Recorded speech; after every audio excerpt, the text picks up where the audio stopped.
রংপুর বিভাগের সম্মানিত আশিকুর মহোদয় আহমেদ ডিভিশন কমান্ডার পোস্টিং হওয়ার কারণে আমি জেলা প্রশিক্ষণ জেলা খাদ্য নিয়ন্ত্রণ ধন্যবাদ স্যার।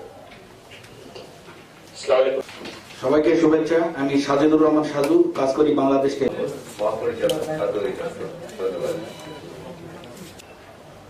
2017 সালে কালীন সময় জীবন জীবিকাকে একত্রিত করে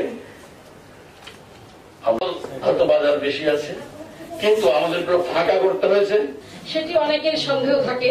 বিপিএস কে আমরা বিশ্বাস করি। যদি দেশের মানুষগুলোর স্বার্থ না থাকে, আপনার আমাদের কয়েকজনকে বাধ্য হয়ে কথা চালকল মালিকদের সঙ্গে, সেটি আগামী 26 তারিখ সাধারণ ব্যবসায়ী নয়, মিল মালিকদের মধ্যেই কিন্তু তাহলে রপ্তানি যদি করতে দিতাম, অনেক বড় মিলা বন্ধ মিলে বা বিভিন্ন জায়গায় ধান কিনে অবৈধভাবে গুদামজাত করে রাখে কৃত্রিম সংকট সৃষ্টি করার জন্য। এটা কিন্তু এন্টি হোর্ডিং অ্যাক্টের মধ্যেই পড়ে বলে আমি মনে করি। এবং জাতির পিতা বঙ্গবন্ধু বলেছেন মজুতকারী ভেজালকারীদের বিরুদ্ধে ব্যবস্থা গ্রহণ করে স্পেশাল পাওয়ার অ্যাক্টই করে গেছেন। অনেক বড় মিলা বন্ধ মিলে বা বিভিন্ন জায়গায় ধান কিনে অবৈধভাবে গুদামজাত করে রাখে কৃত্রিম সংকট সৃষ্টি করার জন্য।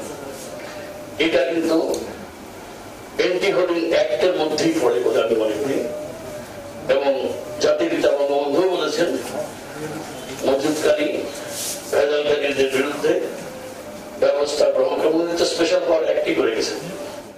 যদি আমাদের অবস্থা যদি শক্ত করে না রাখি তাহলে বিপদে খালি আমরা পড়বো না, আপনার মিলে মজুত রাখলে কিন্তু আপনি কিন্তু শান্তিতে থাকতে পারবেন।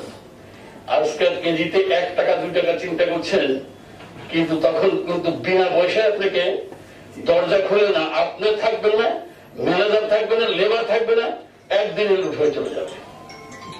এটা বাঙালির স্বভাব। যেটা আপনারাও বাঁচেন, সরকারকে সহায়তা করেন এবং কৃষককেও সহায়তা করেন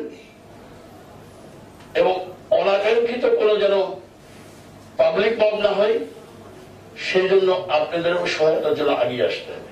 আমি যদি বলি আজকে যে আমি 6 লক্ষ মেট্রিক টন কিনতাম, সেই জায়গাতে আমি 1,20,000 মেট্রিক টন নিয়ে আমি আপোষ করে ফেলেছি। আমি চাল কিনছি না, কালকে কৃষক ধপ করে বাজার পড়ে যাবে, কৃষকের দাম 700-800 টাকা নেমে যাবে। এত বড় কৃষকের ক্ষতি করার জন্য আমি এই চেয়ারে বসি নাই।